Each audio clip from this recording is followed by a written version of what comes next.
Okay. So, having studied how the momentum term influences the learning process, since we want to get accelerated convergence, we can introduce the momentum term and we can see how that term along with the update that we have using the gradient descent, how this can control the synaptic weight adaptation, and we saw the sketch through a simple signal flow graph how the parameters can influence the rate of learning. One of the important consequences in any algorithm would be the stopping criterion, right. When we think about algorithms that are based upon convergence, right, or iterative algorithms, there should be a mode for convergence. There should be a, I would say rather, a criterion for convergence, not a mode. There should be a criterion for convergence when we discuss iterative algorithms. So, here are some general heuristics one can adopt towards the stopping criterion. So, the first and an easy criterion would be that we fix the number of iterations and we stop. This can be useful particularly in hardware constraints, but you should be very clear about where the initial conditions are, because if you do not know the initial conditions, you do not know where the algorithm will land itself, right. So, if we fix the number of iterations, particularly in the case of hardware constraints, we may have like 25 iterations or 30 iterations based on hardware constraints. If we know the initial conditions well, we know how to progress and then how the algorithm will proceed at least depending on initial conditions. Otherwise, if your initial conditions are bad, 25 iterations or 30 iterations may not fetch you anything. So, therefore, if you have a good initial condition, you can fix the number of iterations and you can stop. Along with this simple stopping criterion, there are other criteria for stopping. So, let us discuss some of these. The first criteria is stop the algorithm when the Euclidean norm of the gradient vector reaches a small threshold. That is, I take the gradient of the error with respect to the weight, I get the adaptation done and I have the weight vector at time n plus 1, and over subsequent iterations, if the difference vector, that is Wn plus 1 minus Wn, is within an epsilon threshold, that is it might just rattle when you take the norm of Wn plus 1 minus Wn, it may rattle, but as long as within an epsilon threshold, as long as within an epsilon threshold, we can say that we have reached convergence and we can stop somewhere. The second criterion is as follows. So, BPA is considered to converge when the absolute rate of change in the average square error per epoch is sufficiently small. Right, I repeat again, the absolute rate of change in the average square error, that means I am plotting this error as a function of iteration n. I call it j, or if you want you may call it e of j of n, or some other notation. I would say the error energy, average error energy over the samples. I plot this as a function of iterations, and in the case of batch mode it may be an epoch. So, it may start with some value and finally it might rattle and come down.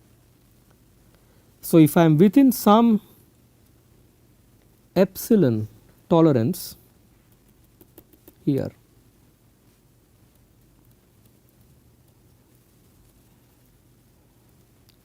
typically 1e minus 2 or 1e minus 3, then I can stop. This is another practical constraint. So, whichever criterion you like to choose, you have to bear in mind that the error should be sort of small when you stop. Second is direct. In the first, if there is no much change in the norm of the gradient vector, there is nothing that you can do about it, it is basically stopping there. So, therefore, you can kind of assume that it is converged, but the geometric field is when you are tangent to this surface, the gradient is basically 0, you are pointing flat to the error surface, and there is nothing much you can do about it because you have reached this saddle point anyway, and that is the criterion. In the case of hardware, criterion 1 and 2 may be difficult because of finite resources in the hardware, right, because you may have finite resources in the hardware in terms of the power consumption, in terms of throughput and all these things. In such a case, you fix the number of iterations, but you have to be clever to choose the initial conditions for the weights appropriately. This can be through a hardware software combination. Basically, if you have a software which would run the algorithm in some way that would set up the initial conditions appropriately, then you can plug that initial condition to the hardware for a faster convergence, right. These are some practical considerations that one has to adopt, and I am stressing also on hardware in this course slightly. I mean, though I do not discuss any systems related stuff related to neural networks or hardware systems related to neural networks, but I think it should be sort of evident because people are thinking about hardware implementations of these systems. Now, let us summarize the backpropagation algorithm, right. Having studied the derivation of the algorithm, considered the role of the activation function towards computing the derivatives and making simplifications, understanding the role of the learning rate, right, including the momentum term and the stopping criteria, etc. Let us summarize the backpropagation algorithm. It is pretty straightforward if you have digested the derivation of the algorithm from first principles. So, the first step would be initialization. Assuming no a priori information on the synaptic weights, pick up the synaptic weights and threshold from a uniform distribution with 0 mean and some small variance to make the local reception fields lie within the linear part of the sigmoid activation function. This is sort of a, it is a heuristic. Okay. Then presentation of the training samples. On a per epoch basis, shuffle the data points and present this to the network, right, because when you are learning, if you are feeding it sequentially, there may be a certain bias you may be inherently introducing with respect to the time order. So, therefore, if you shuffle the inputs, randomize them and then present it to the network can adapt better. Okay. This is one of the important steps. Now, as I discussed earlier, we have forward computation step and the backward computation step. Now, consider a tuple xn dn, this is our feature vector. So, given real life signals such as speech, images, etc., we can extract features out of them, feature vectors. A good example of a feature vector would be the Parcour coefficients or the partial correlation coefficients that you can compute as a result of the linear prediction of a signal, of a speech signal, of a windowed speech signal over an interval, right. I mean, take a speech signal, window it, over the windowed signal you can compute the linear prediction model and then basically get the Parcour coefficients, right, or LPC coefficients. So, these can be feature vectors. Similarly, for images you can get some statistics at different orientations, etc. These are all feature vectors. So, raw signals will consume lot of data, but when you extract features out of them, you can compactly represent the signals and you can use those features and stack them as feature vector. You can use those features as feature vectors, and this one feature vector would be one data point for this neural network. So, corresponding to the feature vector, you also have the desired vector, or I would say desired response vector. These are given as inputs to the neural network. We compute the induced local fields and the functional signals of the network in a feed forward manner, layer by layer, right. This is important, just sort of recapping what we did. Now, for a layer L in general and a neuron J within layer L, Vj of L at time instant n is summation I equals 1 to m suffix L minus 1. This is basically number of neurons in the L minus first layer excluding bias. Okay. So, I basically scale all the functional signals from neurons I from 1 to m suffix L minus 1 in layer L minus 1 with the corresponding synaptic weights.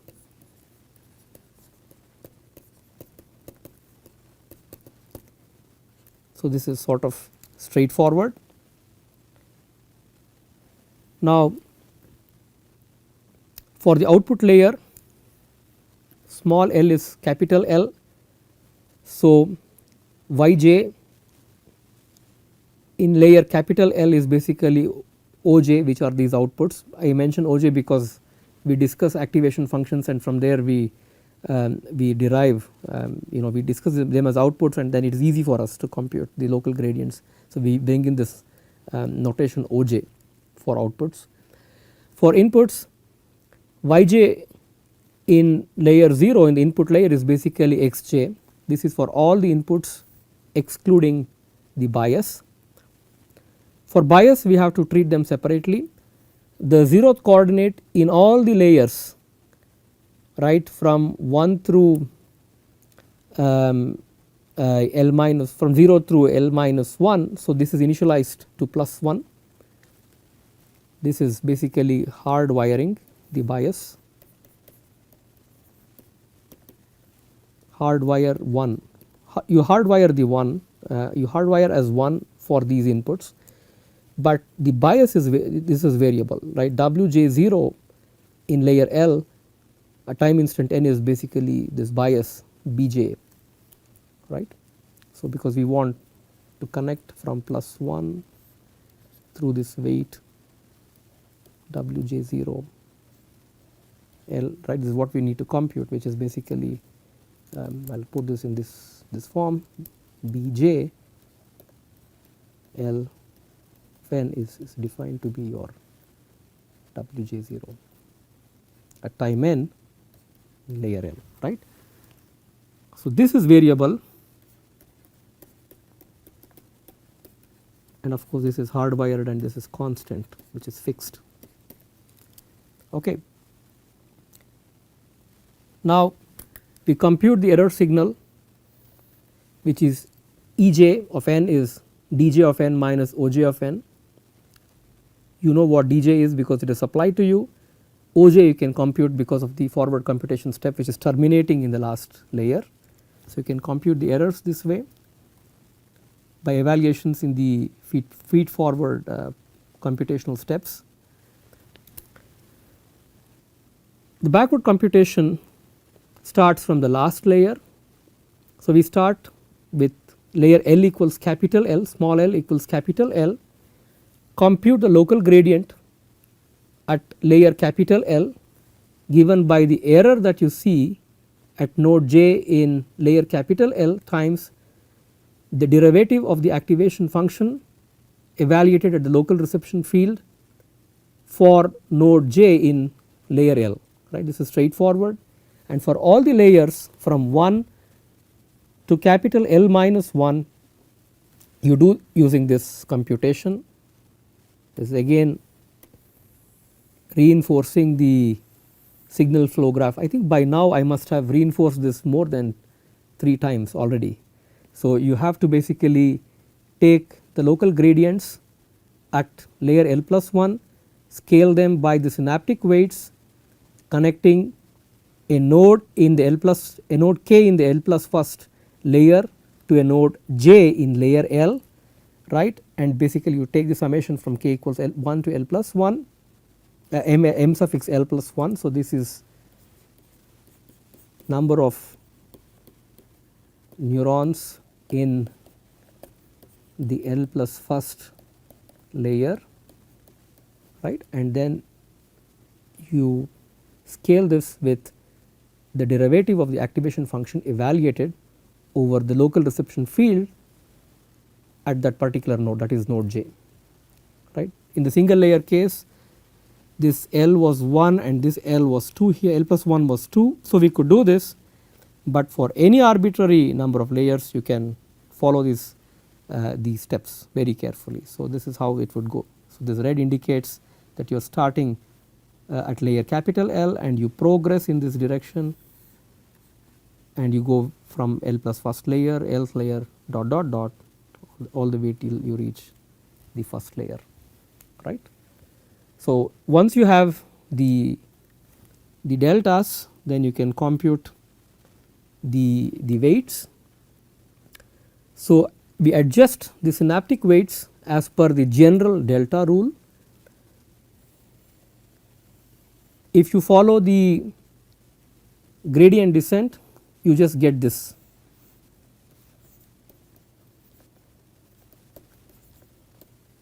The local gradient times the functional signal, because that is the input. If you do the momentum push, you bring in this alpha parameter and you regress based upon the synaptic weight at a previous time instant, right, and this is Wji, this is delta, Wji at n plus 1 minus Wji at time n is basically your delta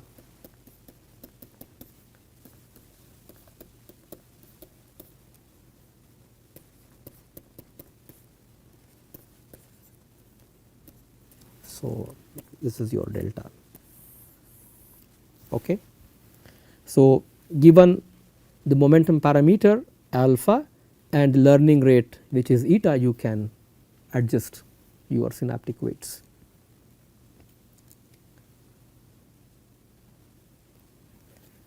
And iterations.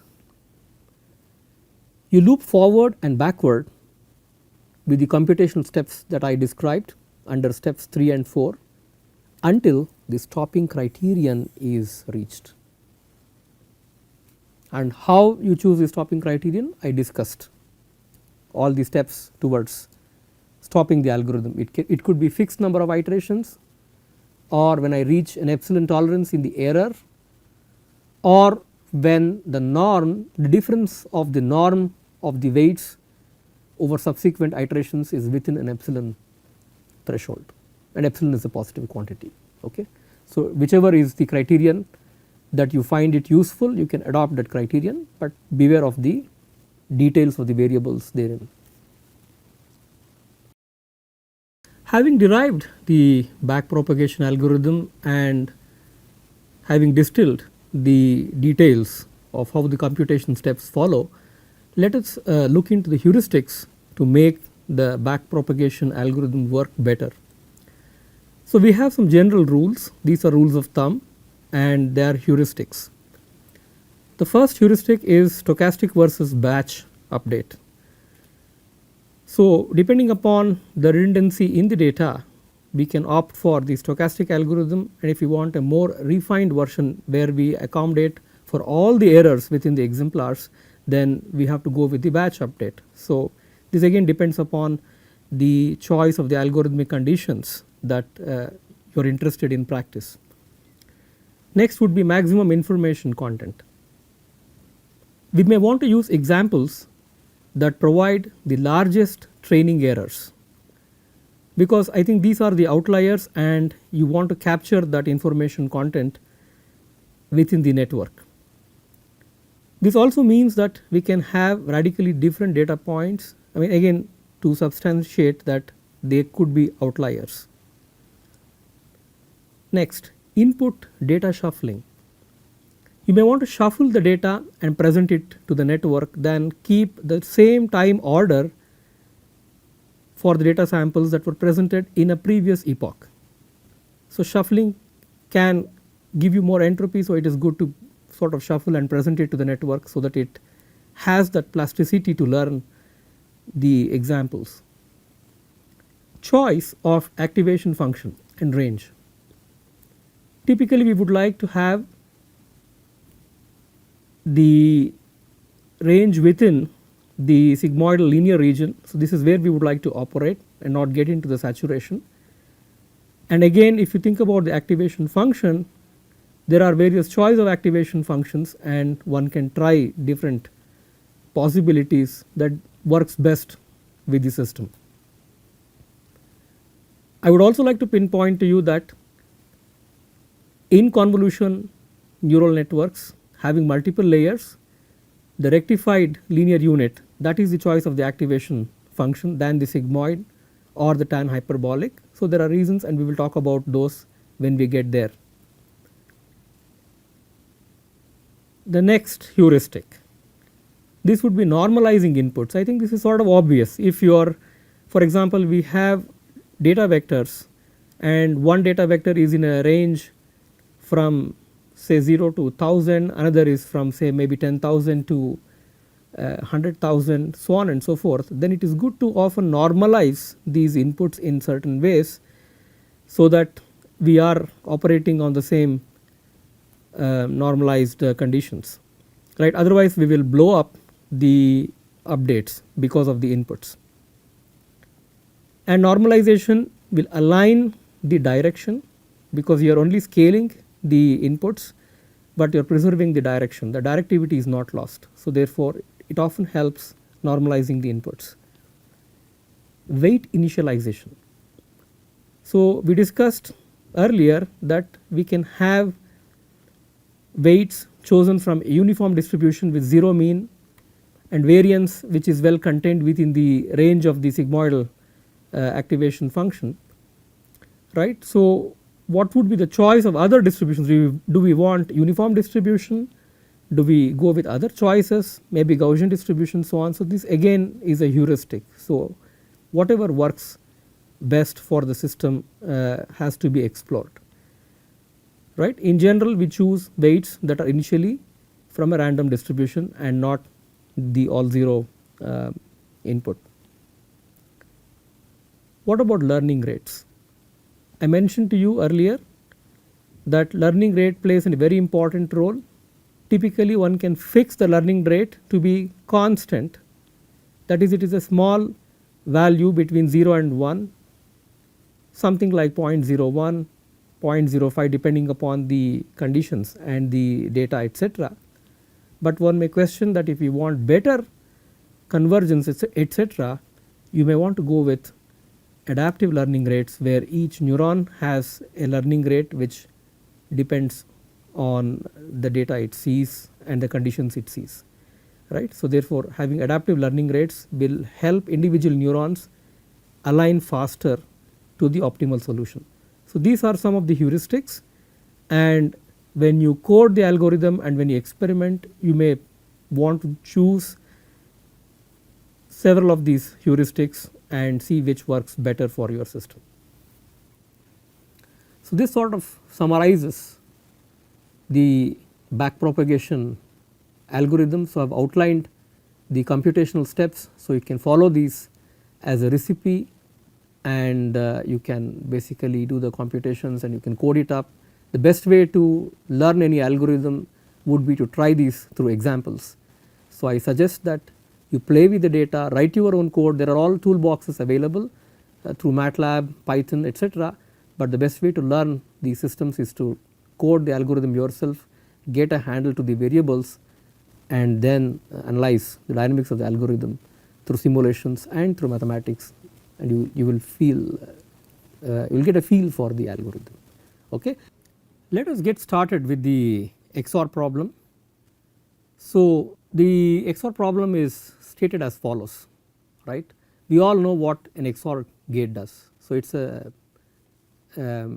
is a basic fundamental gate working with Boolean variables with 2 inputs. So, we will just consider a 2 input XOR gate. Now, so we assume Boolean variables here which are x1 and x2, right. So, we will do this computation first. 0 XOR 0 is 0, 0 XOR 1 is 1, 1 XOR 0 is 1, 1 XOR 1 is 0. So, we just know what the 2 input XOR gate does. Now, what we do is the following. We will group all the zeros that we get as one class, all the zeros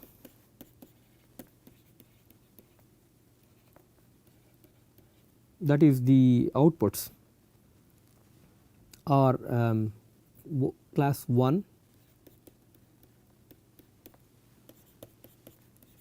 all the ones are class 2. Okay.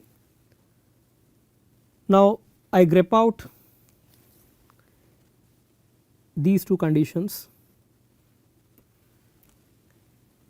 and this forms class 1, and similarly I grep out these 2 conditions, they form class 2. Now, just put on a 2 dimensional plane. So, I have variables x1 and x2 on my axis. So, I put these points, right. 0 0 is here, 1 0 is here, 0 1 is here, and 1 1 is here, right. Now, these 0 0 and 1 1 they form class 1, which is indicated by these zeros, and I will use another color here. The 1 0 and the 0 1 give us these outputs 1 indicated by x or this x mark as class 2. Now, our goal would be to basically figure out a classifier to classify these points, and we clearly know from the perceptron example that we cannot have one hyperplane that can separate these classes, right. Think about a hyperplane here. If I put here, I can't have perfect separation, right. So, I can't do linear separability using a single perceptron. So, I will write it here. One cannot get linear separability with just one hyperplane. In this case, the hyperplane is just a line. So, now let us see how we can do this using the multi-layer perceptron idea, using hidden neurons, etc., and we will go through the details of the solution to the XOR problem and generalize this to the 3 variable case.